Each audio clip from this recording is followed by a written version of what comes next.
आपण जो निजुक्ति दुर्नीति विरुद्ध रे जो आंदोलन आरंभ होईची दीर्घ मास धरी जो आंदोलन चली आपण ताकू बड़ जगे आसुछंती। आज सांबादिक सम्मेलन विषय अति स्पष्ट आपण माने जानिथिबे राज्य रे जो भाव में निजुक्ति दुर्नीति एवं चाकरी बिक्री चरम सीमार पहुंची से समय मुख्यमंत्री बाध्य होई निजे हृदयंगम करी पवित्र गृह रे कहिले कि राज्य रे 30 लाख टंका लेखारे चाकरी बिक्री होउतिला एवं केवल एसर कथा नुहे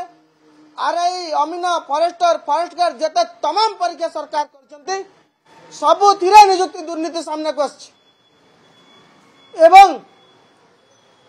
ओडिशार हजार हजार मेधावी माने ए विषय को प्रसंग करी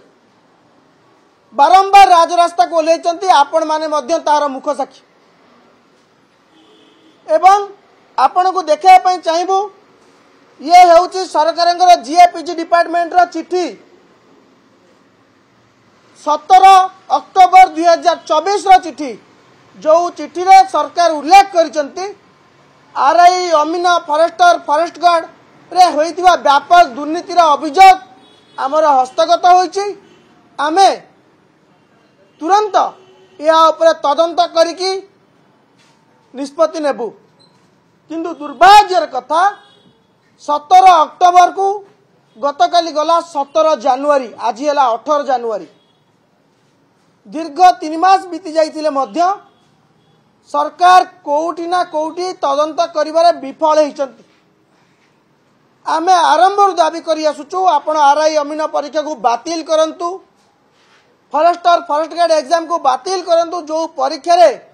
व्यापक दुर्नीति होइछि -17 -16 0 -3 रखिथिबा शह शह छात्र छात्री माने असाधु उपाय रे 100% स्कोर करिसंती। सरकार नवेम्बर 7 रे गोटे नोटिफिकेशन कला OSSC डिपार्टमेंट रे नोटिफिकेशन स्पष्ट भाव में लिखा गला जदि कौन परीक्षार्थी अभियोग अच्छी आपण ऑनलाइन पोर्टाल माध्यम रे दाखल करंतु एवं ये जो ऑनलाइन पोर्टाल OSSC खोली थिला सेतरे लक्ष लक्ष संख्यार पिला माने अभियोग दाखल कले ता परे मध्य फल सुन आमे दाबी करूचु तुरंत सरकार आरआई अमीना फॉरेस्टर फॉरेस्ट गार्ड एग्जाम को बातिल करंतु एवं द्वितीय प्रसंग होउछि जो बली भाव में कोविड समय रे पाखापाखि 3 वर्ष पिला माने परीक्षा बाहरला नाही कि पिला माने परीक्षा दे पारले नाही अन्य राज्य मानकर जेतेबेले नियुक्तिर बयस सीमा 42 45 48 अछि आम राज्य रे बयस सीमा वृद्धि करा जीव नाही काहेकि आमे दाबी करूचु नियुक्ति बयस सीमा को 42 वर्ष को वृद्धि करा जाऊ कारण शेष समय रे आसी पाठ पढ़ी पढ़ी उपनीत हलानी आम बड़ भाई माने राज्यर मेधावी माने जदि बयस सीमा वृद्धि करा न जाए ताले दादन खटिया पई जीवा छड़ा राज्यर मेधावी मानक पाखरे आउ कोनोसी उपाय नाही। आमे आपण मानक माध्यम रे दाबी करूचु तुरंत नियुक्तिर बयस सीमा को 42 को वृद्धि करा जाऊ एवं पुनर्बार आमे आपण को जणाया पई चाहूचु आमे सरकार को 5 दिन समय देलु आज है जनवरी 18 तारीख 18 19 20 21 22 जदि सरकार 5 दिन भितरे आरआई अमीना फॉरेस्टर फॉरेस्ट गार्ड एग्जाम उपरे तदंत करी निष्पत्ति न नियंती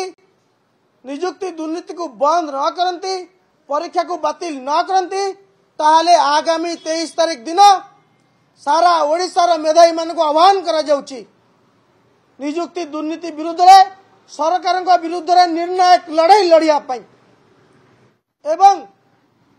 जदि सरकार परीक्षा को बातिल करने सहित बयस सीमा वृद्धि न कले